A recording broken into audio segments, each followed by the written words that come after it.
So, welcome to episode 2 of What the Fuck Cyber. And I'm using the full name because there's been a lot of stuff that's happened in the industry over the last couple of weeks that made me go, what the fuck, right? And I'm sorry if that triggers people, but it is the nature of the game, right? Because it just is what it is. So, for episode 2, along with some other topics that I will try and bring up as the conversation goes on, I'd like to introduce Neil Gibb. We have anonymized ourselves for this episode just to keep Neil's anonymity in there somewhat. Neil, I'll let you do your introduction as to who you are and what your credentials are, and then we can talk about what we've done in the past. Okay, so hi, I'm Neil. I'm a cybersecurity test manager for a cybersecurity company, a global cybersecurity company. So I manage a team of testers. As well as that, I specialize in physical cybersecurity or social engineering, which takes me around the world performing the types of security assessments I think you would probably see in movies, or you would probably imagine the types of assessments you would imagine we do, rather than the boring stuff, the internal pen test, external pen test, the things that people don't see. I specialize more in getting up close and personal to the end user, and using my tricks of the trade to capture the flag that way. Yeah. I mean, there's just on that point, I've always likened it to Mission Impossible. It's that wearing disguise, or like you say, social engineering through coercion of some kind to inevitably get to your goal. Yeah, that's it. It's kind of make it up as you go along. There's a lot of that. Yeah.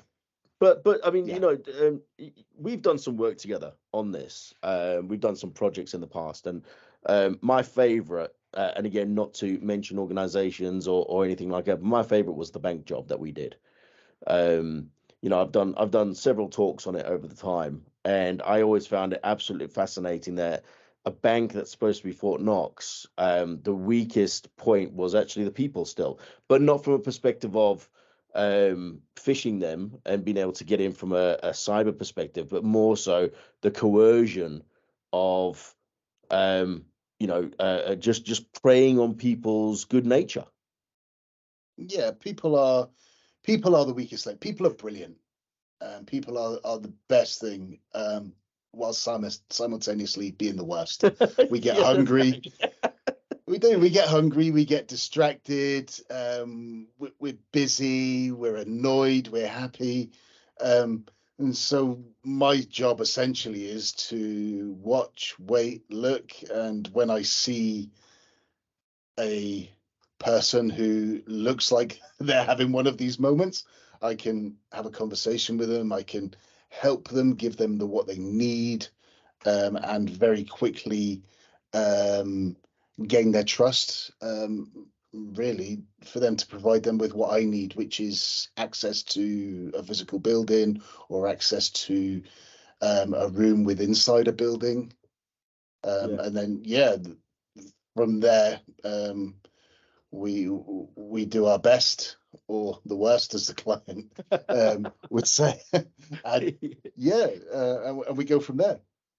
Yeah, I mean, that is the whole thing. I think from conversations we've had over the years, the psychology behind all of that kind of stuff is very much that it's human nature to be as helpful as you can. We're all running around looking for the endorphin rush, and the easiest way is to be as helpful as possible to somebody who's in need. And not only are you preying on somebody who might be having one of those moments where you could utilize and leverage their vulnerability, shall we say, but also you're potentially playing a vulnerable individual who is looking for help from other people. But that in itself is then the vulnerability, that there's somebody out there who wants to genuinely help you, but you're utilizing that to get to your goal. Yeah, yeah, and I think with the vulnerable individuals, I think with companies now and the maturity that companies do have, a lot of these individuals have already had training. Yeah. They just, for whatever reason, death by PowerPoint or whatever type of training it was, and it just hasn't gone in. Well, Which as I'm in a conversation with somebody the other day there, and they were saying that although they do training, people go into training to get out of training. They go in, Yeah, they learn the stuff, they regurgitate it, and then it's gone. yeah, it's like the new style of learning, isn't it? You remember it, you pass the test, and then you go back to your day job, Yeah, and you remember the skills that you need day to day to get the job done. yeah, What we are finding from talking to a lot of clients, actually, one of the main points of feedback that I get is that once we've performed the physical security assessment, is that users are they're much more interactive within training sessions. They want to tell their war story. mm. When this big guy stood next to them and really he was the intruder, or he, we had a conversation. They sat next to me in the canteen or at the smoking shed, and they want to tell their story, which then makes obviously the training session a lot more effective. Yeah, And the training session also then comes outside of the classroom. It's taken into the office because people like to talk, don't they? And it's exciting when you're in an office day in, day out, and there's not much happening other than the day job. It's something exciting that's happened. So yeah, it's not like a generic pen test where the pen tester's invisible. There might be one or two people in the company that know this test's happening, and that's it. This mm. is a very graphical report. There can be videos in the report, lots and lots of images along with a timeline, and it tells a story. So because of that, anybody in the company can pick this report up and read it top to Yeah. bottom and understand exactly what's happened and what remediation action should follow. Yeah, I think there's one major point in that when we're talking about, I mean, we're talking about cyber security, but it's not.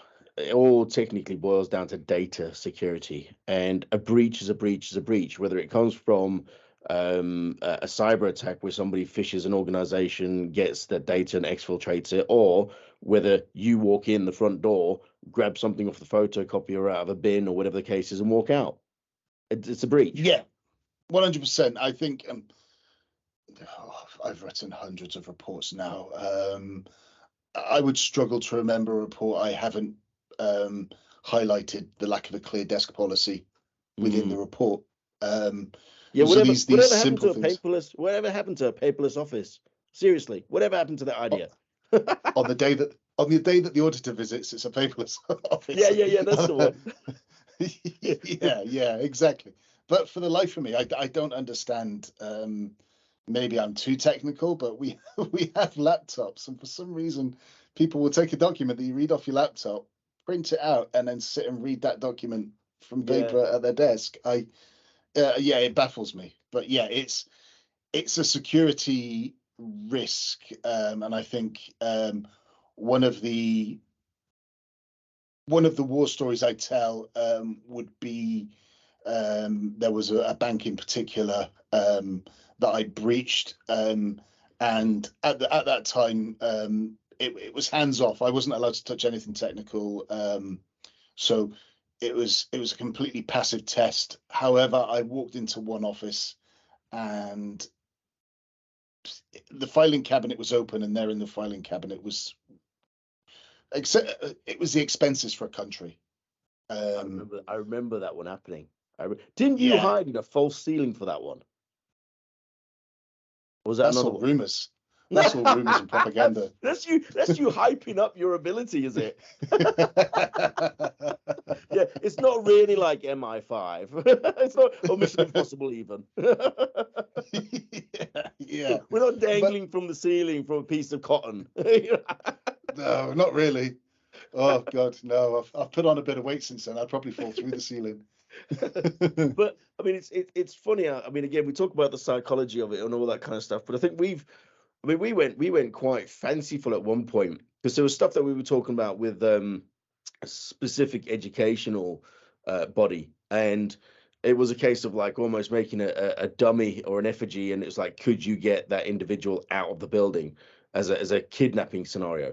But then we've also gone even more so than that, where we were like, right, I wonder if like you could incorporate quick change into the quote unquote act, where you turn up for an interview or something like that, dressed in glasses, baseball cap, jacket, walk in the toilet, and immediately walk back out again wearing something different, and that's gonna play on the psychology of an individual and the attention.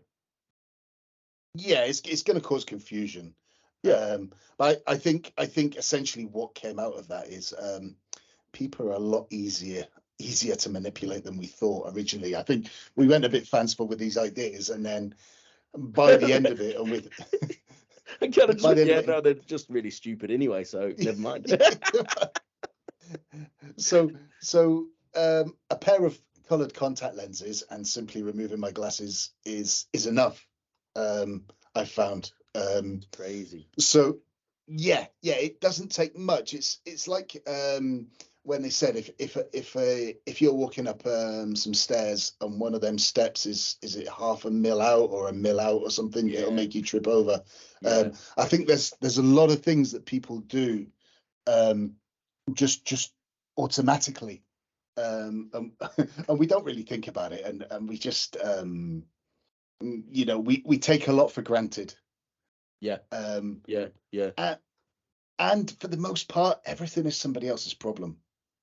I think Yeah. that's what we love. We're a slopey-shouldered society, especially with the new modern society. Everybody has a job title, and everybody is responsible for exactly their own thing and nothing else. Yeah. And God forbid you should step on someone else's shoes. So that's gone towards sort of I call it the armadillo effect. It's created the armadillo effect with a lot of physical premises where we have security on the outside. Yeah.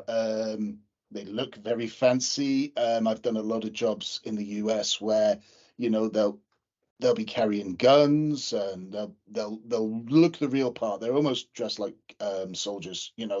They're really kitted up, but it'll be in a building where there's 2,000-3,000 people. You've seen the buildings in New York. There's huge buildings that have a lot of people walking in and out. Yeah. And the thing they don't know is who's supposed to be coming in and out. If you've got a card, if you've got an RFID access card that works when you scan the access gate, that is all they know. That's all security know. Multi-tenanted buildings, they just have no idea of who should be in and out. And a lot of these buildings as well will have restaurants in them and other things on the ground floor, which makes the open source intelligence very easy. Yes. The reconnaissance phase of things very easy. So it's I suppose interesting on that point, right? So just I went to the International Cyber Expo last year, and they had facial recognition technology that's working its way through. I mean, it's very I'm going to say military and high end organization. Probably, we're talking the finance and the bankings and the those kind of organizations of the world right now. But it will disseminate into the more public eye in probably not the too distant future. There was even a drama series on BBC One. I forget what the name is now, but they also did that sort of facial recognition and manipulation and all that kind of stuff. Now, from your perspective, based on the fact that there's a lot of anonymity that goes into this and a lot of psychology and what have you, and it's right now we're talking RFIDs, people holding doors open for you and stuff. But as security gets more and more stringent, more and more as the technology evolves, how do you see your role from that physical breach potentially evolving as well? So I can tell you a story.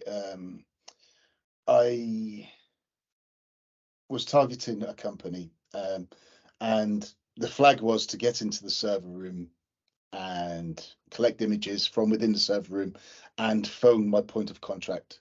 I'm Or the really client hoping at this point that you were doing the Superman pose in the server room. Yeah. No pictures of me. There was a nice picture of the security guard though. Yeah. He was Smile. oblivious. Yeah. But to get into the server room, you had to go to the security gate. You had to request to get in the server room.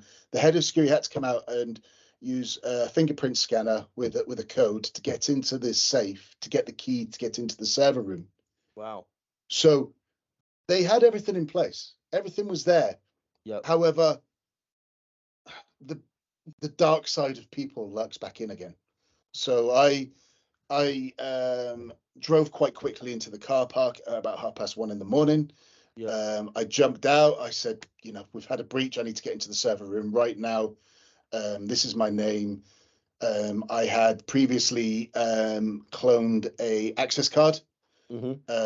So as I've walked up to the security gate, there was another gate. I've scanned that access card. They've seen me open. So immediately they assume, oh, he is a genuine member of staff. His card works. Yep. From there, the security guard introduces me to the head of security. So then you have trust by association.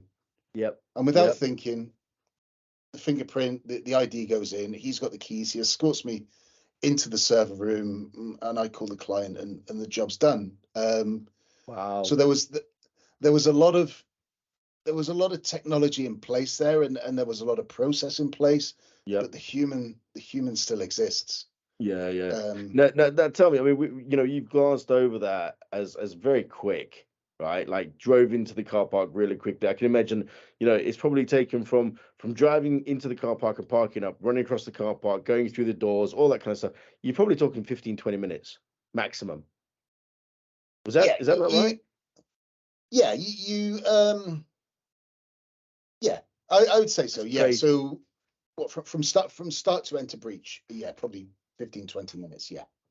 So I remember, I mean, again, I do recall, I think that exercise, and I remember there was another one, a company in Mayfair that we used to do this for, and I remember you phoning me up at 8:30 in the morning, saying that you'd done the job already, finished day one, and that you'd got into the server room, and that the receptionist that even when she was punching the door code said to you, "Oh yeah, no, we frown upon people putting people in here occasionally." And it was just like, the timing is critical, but the speed at which it can happen is phenomenal. Well, that was actually my very first assessment, my very first physical assessment, which I think we'll probably come to talk to this, but one of the points I really try to get across to clients is get the right person for the job. So this was my very first physical assessment, and like a lot of companies out there in the company we were working for at the time, as long as there were bums on seats and people performing the assessment, they weren't really bothered who. I had no training, and at that moment in time, I didn't know.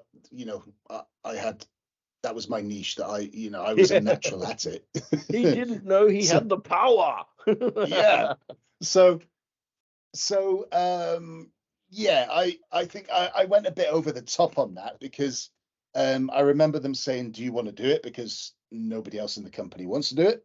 Physicals are kind of within a pen test team. A lot of people run away from them. They don't like them.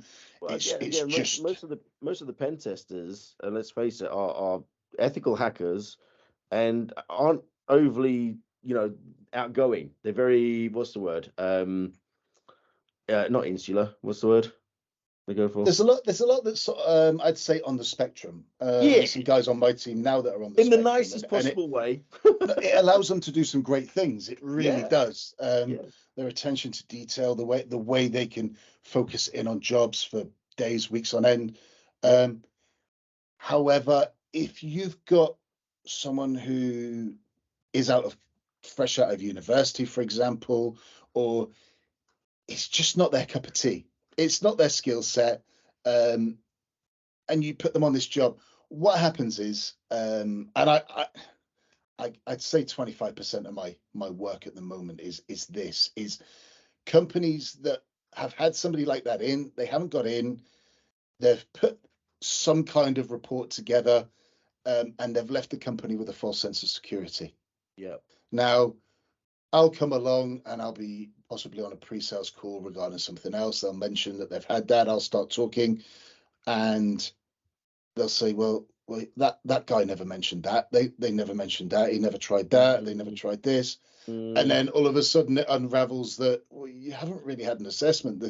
The guy stood outside for X amount of time and took some pictures, and that was it. Like, where was the breach? Where was plan A, B, C, and D? You've had a reconnaissance, a review of the perimeter, and that's it. Yes, yeah. Or somebody will say, oh, well, this person got in, and I'll say, well, what did you do once they got in? What did they do once they got in? Well, that was it. Yeah. Oh, okay. So they come up the lift, they opened the door, they walked in and turned around and walked back out again.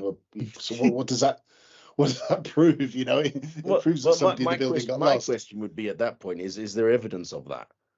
Because again, Yeah. I've done jobs in the past where the guys on the team have walked into a public building with multiple office tenants in it, up the stairwell, and stood in front of a door, taken a picture of it, and gone, "Yeah, that was their office." Really? All the doors look the same. You know, it's yeah. The type of assessment you get and the level of assessment needs to be adequate. It does. It needs to, you know, you wouldn't put a systems administrator on an internal pen test. You'd want a pen tester for that. And, you know, at the same time, you wouldn't put your pen tester into the SOC, because they're all variations of the same of cybersecurity, and the same comes from social engineering, even down to writing email phishing campaigns. You know, you need that knack. You need to be able to think as the other person. You need the empathy. You need to be able to look people in the eye when you're talking to them. And you mean when you're lying to them? Yeah. Well, I again, you know, there's stories I've heard where there were some other people that wanted to try this, so they other testers, so they took upon the red team themselves, and they actually got caught by the cleaner, because they got in, they had their laptop on the network, and when the cleaner come in, they started explaining to the cleaner why they were in the office. Yeah, that's suspicious.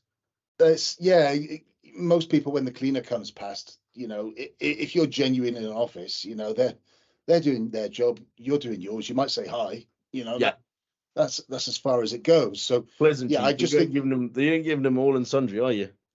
Exactly that. Yeah. So but I think that was, with those guys, that was probably an experience thing. You know, you don't make the same mistake twice. But no, it's a very difficult industry to get experience in without, you know, learning from your mistakes. So it's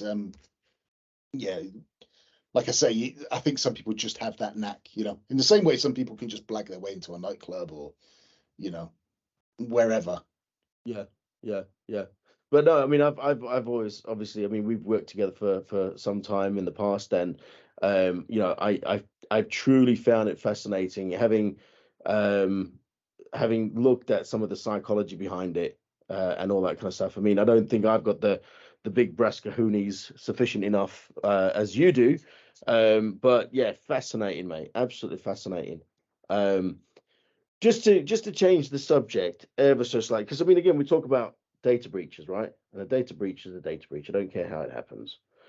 But what's your take? And I think we talked about this just before we sort of started recording. What's your take on? And let's maybe phrase this around a little bit. There's a number of, I mean, companies are being breached all the time. Yeah, let's face it. I think that the security budget that most organizations are putting out there is woefully low. It's definitely not adequate, but everybody still carries this whole, you know, when it happens, if it happens, or if it happens rather than when it happens. And we're all turning around going, no, it's when it's going to happen, not if it's going to happen, because eventually you will. But what's your take on, because there's one of the organizations, what's it, SolarWinds, that's been hit with a lawsuit now. Potentially the CISO is going to do some time for it. Negligence and potential defrauding of investors is the backstory. But I mean, let's maybe just open this up. And what's your thoughts on, like, what the regulations in the industry might be and what fines should be levied. And, because again, education's one thing, but everybody in this industry has been jumping up and down about, right, you need to invest in security, you need to do it, and it's not been done. So how do we change that? What needs to get done? Is it more fines? Is it penalties of prison? Is it fear mongering? What's your thoughts on that? I think all of the above. In a way that the industry's still a baby. Mm. He's. I think in my lifetime, I can remember back to when Go, the go on, go personnel on. department got their very first computers, and there Oh, was, okay. yeah, and and nobody liked it. Everybody still wants to keep their pen and paper, and and Yeah. within just my working life, or half my working life, this, we've got to this stage now. So I think when these lawsuits happen, we kind of all sit back with bated breath, because Mm, each lawsuit's kind of setting a standard at the mm, moment, and then how companies respond to that then sets another standard. Like you said, the CISO may be doing some prison time. mm. Why not the CEO? Why the CISO? Um, if Yeah. if this was open knowledge within the company, and the CISO is working to the budgets he has and doing the best he can with what he's got, why then isn't the CEO? Is the fact is a CISO role a genuine role, or is that somebody that a CEO can hide behind in case of instances like this?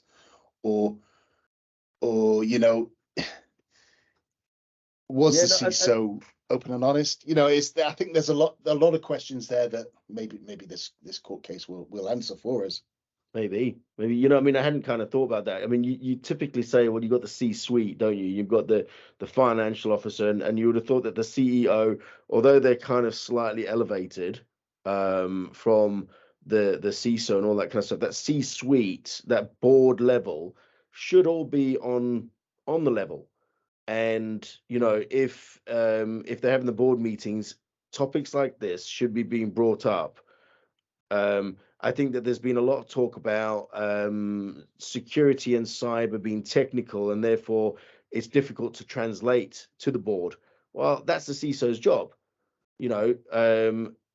CISOs are security and risk, unless you're of a really large organization and risk is its own department. Um, but certainly the CISO should be bringing that conversation to the table. And in that case, then you're rightly so, I suppose, that if he has done, and finance and the CEO have turned around and gone, well, deal with it within budget and bury it, then those two guys should have their heads on the block, really. Yeah, I think shared responsibility. Yeah, Mm. they should be. Yeah, they should all be asked the relevant questions, rather than the CISO. The poor guy, he's taken the job, and I think we've all worked in companies that has that fall guy, haven't we? We all know who they are, and they've Yeah. got a very difficult job. But I suppose at the same time, when you accept the job, again, do you know what you're getting into? Well, Are you've got to promises do, made? I mean, when you start talking about organizations of the ilk of Solar Winds, or T-Mobile, that have had breach after breach after breach. Um, you as an individual starting in that organization, I suppose there needs to be a point in time where you're doing your own due diligence as well. You're not just coming in there and being able to be blindsided by something. You should be doing your due diligence to make sure that the I's are dotted and the T's have been crossed across the board, and that security has been done sufficiently. Do you know what I mean? Yeah, yeah. I think Yeah. on the flip side of that, we all know companies that have their monthly vulnerability scan that gets that gets the report created, which is then subsequently filed in the vulnerability scan drawer, Mm. never to see the light of day again. So yeah, I think you can tick the boxes, but Yeah, whether you're actually securing your company, and it's then yeah, when you move on to somebody. when somebody has a real loss, I think is when we hear about it. So, these guys or whoever's suing was a stakeholder for the company. So Probably. when the likes of T-Mobile are hacked, does anyone take a direct monetary loss? Well, I mean, you don't necessarily know, because I mean, there's talking about T-Mobile for a second. I think most of it's going to be mobile numbers and PII and all that kind of stuff, and it's not necessarily that as a direct result, but as an indirect result, because now all of a sudden the scammers and spammers have got all our mobile numbers. They could potentially, you could fall foul of a scam of some kind. But then you look at, was it British Airways a couple of years ago? All the credit card details that they held in the system got snatched. I mean, there's got to be direct losses there where people have had money taken off of their credit cards. I mean, it's guaranteed. But British Airways are still running. I mean, they've probably got a fine of some kind, and probably need to go and research that. But, I don't think I don't think it was investigated, and was certainly no lawsuit over it. Do you know what I mean? No, it comes to the individual to take legal action themselves. And if this is with credit cards and that type of thing, if this is happening to the small man, I know I couldn't afford to take British Airways to court. I think the same goes for a lot of people. So I think you have to have those resources there in the first place to bring that type of action. No, you're right. But again, I mean, we're talking. We kind of came off a topic there about all that kind of stuff, and I think you're right in what you said, that this is still very, the industry is still very infantile. We talk about increasing cybersecurity maturity, but the industry, you and I, have been in it for, I don't know, 20-ish years. For me personally, I think you were in it a little less than me. But it's one of those cases where there's still more that everybody needs to do, and also consider left field, like you walking in with your high vest and your clipboard. Yeah. I think that's it. I think it's the spider's web that is cybersecurity. You can't just have an internal pen test or an external pen test and think you're secure. I think it's covering those bases. And if you're going to do something, do it properly. Don't just say, I've got this budget and I want everything tested, which then gives you the lowest type of vulnerability assessment on everything. You may as well, figure out where your weak points are and have them tested properly, and then keep revisiting thereafter. Yeah, I think just on that topic, just on that point, choose your supplier wisely, I think is the words I'm going to use there. We've all, from my side of things, obviously from a commercial and sales background, I see it time and time again where the sales guy is just a sales guy. He doesn't necessarily know the intricacies of how a test is conducted, the methodologies, the tools in use, the real risk to a business and the organization of multiple different verticals, and just wants to maximize the amount that you'll spend with them. I think what you realistically need to be finding is somebody where you can, in a trusting way, go, I've got this much money. What's the best way of putting a test together? And utilizing that in the best possible way based upon some kind of risk analysis of some kind. Yeah. And what I'm noticing as well is the more business I do in and around Europe, they will ask to talk to the tester themselves. So you'll have the sales, you'll have the pre-sales who will be technical to a degree, but ask to talk to the tester. You'll very quickly be able to gauge if they know what they're talking about or not. It's even if you're not up to speed on the subject, the tester should be able to explain it in a way that allows you to understand it. And if they can't, they're simply not up to standard. Yeah, and I think not just that, but with the obviously with access to the internet that we have these days, a lot of the information and knowledge that people have in the IT industry, and I'm talking like the CISOs, the IT managers, IT directors, it's a lot higher than it used to be in years gone by. You shouldn't be explaining to somebody what a pen test is. However, the intricacies and nuances and what you might fancifully think would be coming out of left field, that's the differentiator.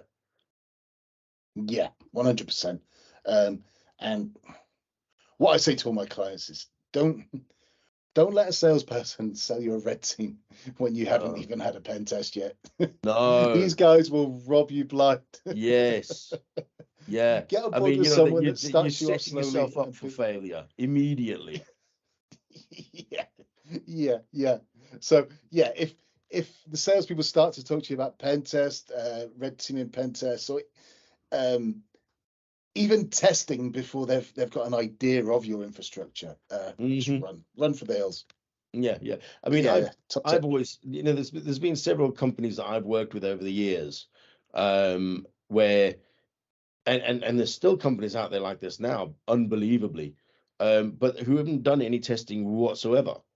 And even to do a pen test, you just know that there's going to be vulnerabilities everywhere, and the report's going to be horrendous, and it's going to be one of those elephants that they ain't going to be able to eat slowly because it's just too much information.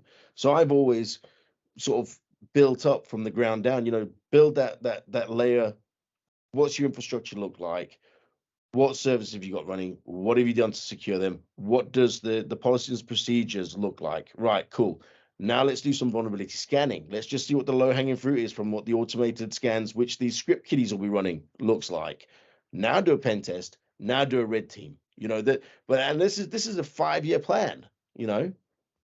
Yeah, I think it's you could sort of liken it to a trip to the doctors. You've got a lifestyle, you're overweight, you're drinking too heavy.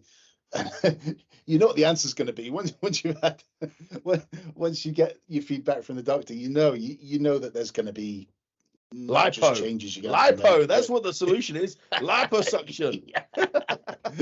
Yeah, exactly. But it's an entire lifestyle change, and it's the same for an organization. They're not just fixing the outcome of a report, but they know the answer to the question now. And I think that is the thing with a lot of companies. They avoid asking the question so that they're not given the answer. Which kind of takes us full circle here now, which is maybe a nice way of finishing this off. And it's about the culture in the organization, the culture in the business. And this is where we were saying that the people, right at the beginning of this conversation, we were saying that the people in the business are your best asset in a security a cyber breach prevention capability, but also your worst because susceptible to phishing and social engineering and et cetera. But if you build a culture in the business where people are more open about what they've received on an email and they talk to other people, or if they've clicked on something accidentally, because we all do, even us lot seasoned professionals, we might get an email and go, oh yeah, click, oh shit, shouldn't have done that. But it's the culture in the business, and as long as you can build on that foundation and educate the people sufficiently, I think that's at the grassroots where we kind of almost need to crop back to, because everybody's been like, oh, let's put firewalls in, antivirus, web and email filtering, two-factor authentication, zero trust, blah, blah, blah. Let's weed it right back and actually invest more in the people. Yes, 100%, and understand who the people are, what their value is to you as a company. Don't have a sysadmin that's earning less than he can afford to live on, because it doesn't make sense, because he has the keys to your kingdom. And again, the same with the cleaners. You give them the keys to the kingdom, you all go home. Yeah. They don't care. They might not be performing any kind of activities themselves, but they don't care if somebody else is. Why should they? No. So yeah, and again, think about your stuff. Putting a value on them, a reasonable value, will motivate rather than demotivate. And again, weirdly, you mentioned that there was a conversation I was having just yesterday with somebody who was saying, and it made national news, that the Treasury had put out an IT director or CISO position available at 55 grand. Now, for Yeah. most small level organizations, 55 grand is a reasonable amount, maybe for an IT manager or something like that. But the Treasury, you know how big the target is on that guy's back. Jesus. Yeah, I see. That was probably put out by a HR company that just puts CEH on every every application. You must have CEH, or Maybe. they don't even know what they're looking for, do they? No. I think we've all No. seen them, and then they'll still, that job will still be on Indeed in 6 months from now, and they can't understand why nobody's applying for it. Yeah. Because everybody's suspicious. There's been a Yeah, breach, and I don't want to be the CISO that it gets pinned on. Not at yeah, for 55 55, grand. 500% bonus every month. Yeah. Mad. Well, listen, mate, it's been absolutely smashing talking to you. Thank you very much for being a guest on the show, Lovely, thanks for having me. on the podcast. I hope that it's maybe been illuminating for a few people, thinking more so about the physical breach than just the cyber side of things. So again, thank you very much, mate. Lovely, thank you for having me. And Oh, I hope your absolutely. podcast goes on to do brilliant and amazing things, because it should. Thank you very much. And just sickeningly, just at the end here, for anybody who has made it to the end, like and subscribe. You know how that works. Thank you very much, everybody, for listening. And I look forward to the next session.